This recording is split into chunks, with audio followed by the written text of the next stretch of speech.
This is SMD Pillow Talk. Are y'all ready or no?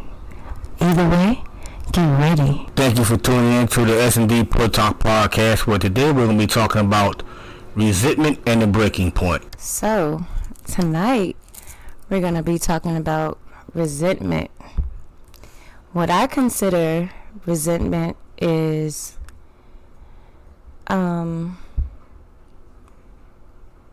how do you pronounce that word? Reconciliation? Reconciliation? Yes. I need some clarification, as far as my resentment towards you. Like, you have done something to me and I'm feeling some type of way. And now I'm, holding grudges against you. But at the same time, I still love you. And then also,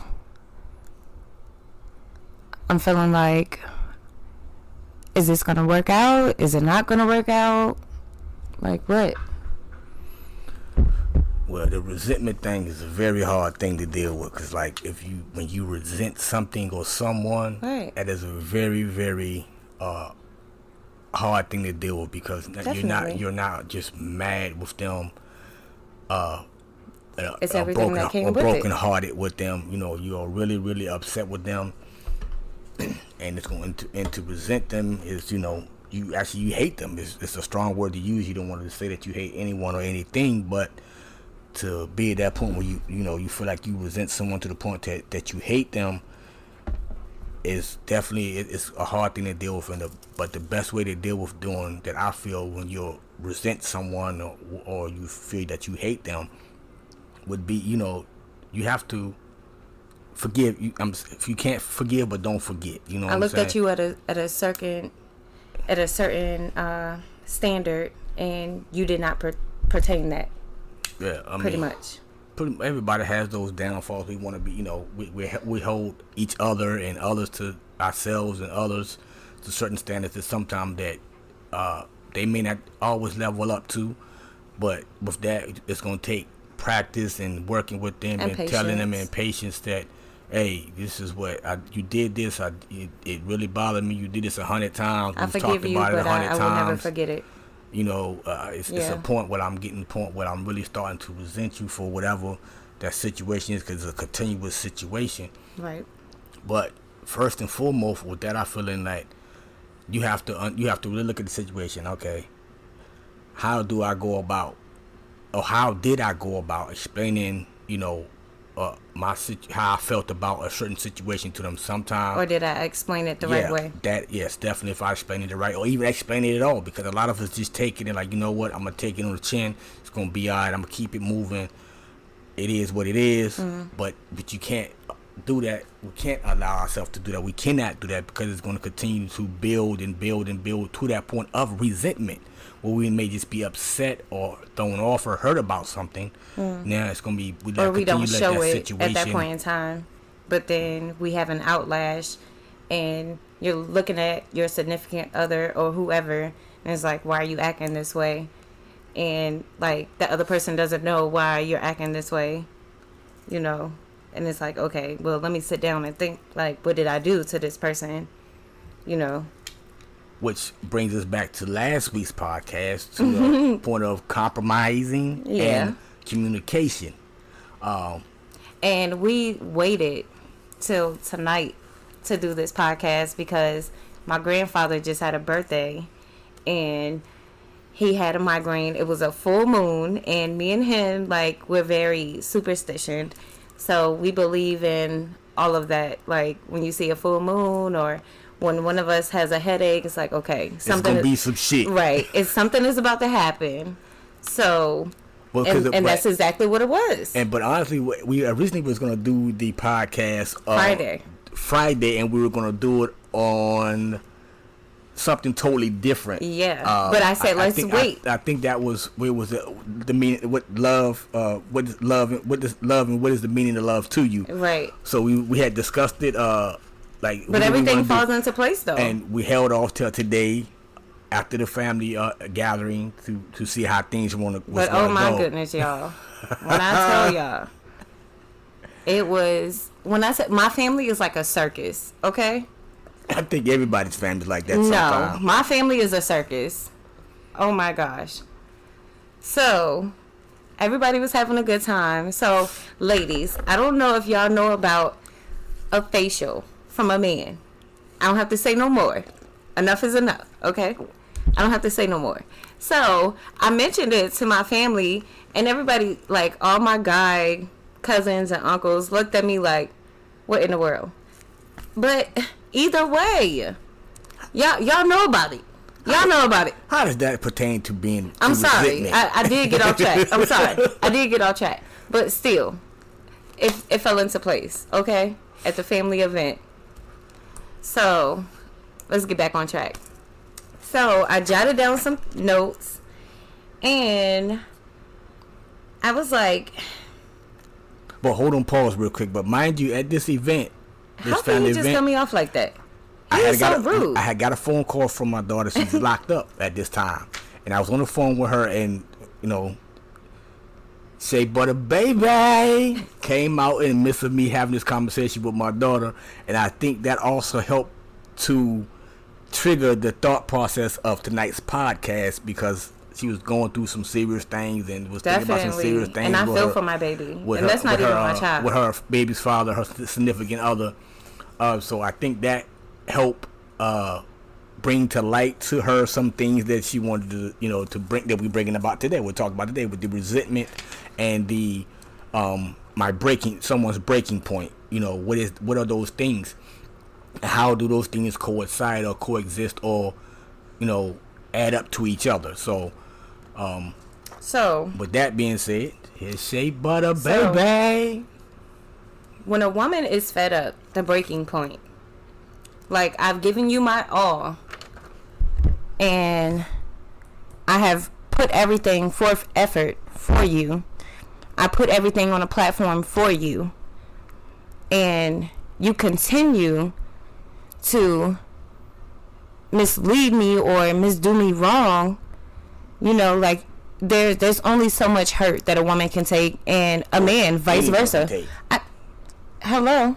You didn't even let me finish. That's the S&D Bullet You Talk didn't podcast. you didn't let me Where the finish. real is always heard. Oh my goodness. So, you know, a woman has her breaking point. A man has his breaking point. I was always raised like a man is a provider, which, you know, I feel like is understanding. But I feel like a woman is a provider as well. And at the end of the day, when you're hurt, you're hurt.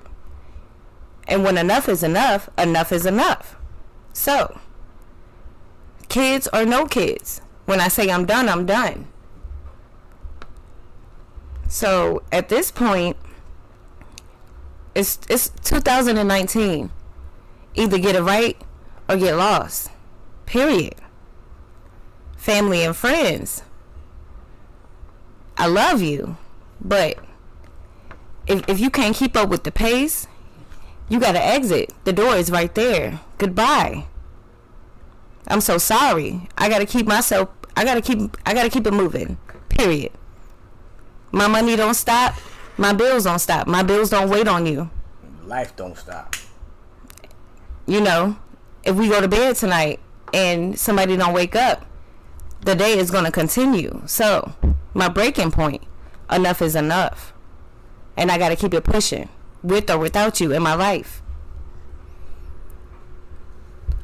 Yeah, that's so true, so true. So many people get to that point where they don't understand, you know, when the being to resent someone is it's not a good feeling. I've been at that point where I've actually resented someone to the point where I just wanted, you know, I was not really in the, I can't even be around them type of thing. But time comes where you have to, you know, you have to forgive them and move on, but you can't allow them, that resentment that you have for someone, to take control of you. And some people are scared of lonely. In some aspect that you give them certain power over you that they should not have. Definitely. Being to that point, you know, and at your breaking point, we all know our breaking point. We all change our breaking point. We all set certain standards for ourselves and significant others and family, friends, and everything else.